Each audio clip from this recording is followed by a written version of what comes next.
Assalamualaikum warahmatullahi wabarakatuh. Saya Ahmad Budian dari kelas 11 IPS 1 yang menjawab soal dari guru sejarah minat saya.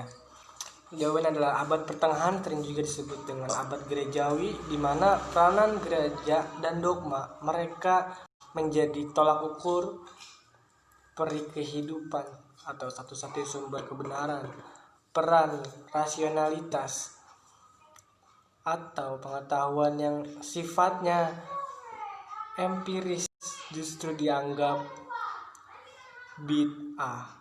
Lalu muncul abad kritis atas peranan gereja itu, yaitu Renaissance. Dalam masa kini, kritik muncul dari berbagai golongan kalangan internal gereja-gereja masa ini adalah embro rasionalitas itu yang kemudian memuncak pada masa reformasi dan mengalami kejayaan pada abad. Renaissance sendiri berasal dari bahasa Latin yaitu renascere yang berarti kelahiran kembali.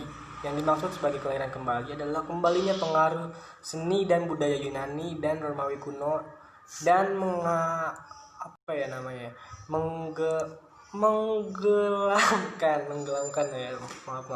menggelamkan pengaruh gereja dalam kehidupan sosial masyarakat.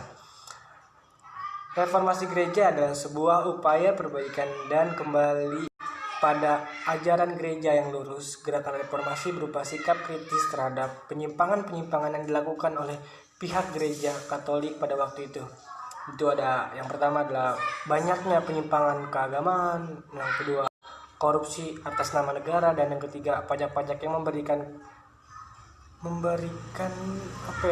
ambisi kekuasaan kaum bangsawan lokal, dan yang keempat kebangkitan nasionalisme.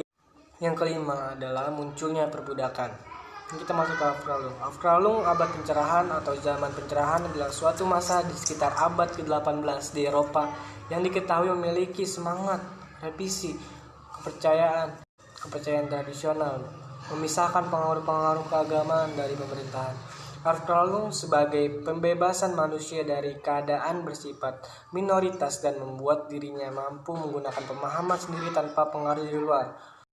Keadaan minoritas itu disebabkan sumbernya bukan terletak pada kurang pemahamannya, melainkan pada kurang terarahnya serta kurang berani untuk menggunakan pemahaman tanpa bantuan orang lain.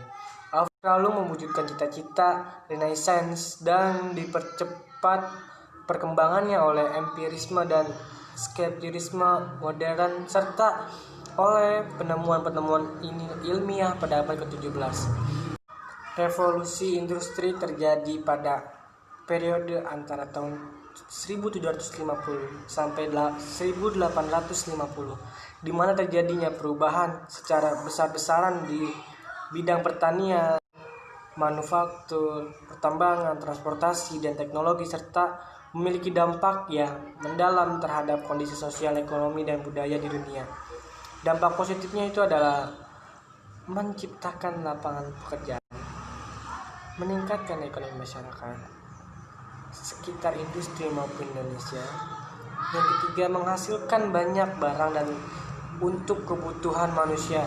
Dan dampak negatifnya itu adalah yang pertama, polusi udara akibat asap pabrik, yang kedua pencemaran air akibat limbah industri, dan yang terakhir adalah sumber daya alam dan lingkungan. Abad pertengahan dalam sejarah Eropa berlangsung dari abad ke-5 sampai abad ke-15 Masehi.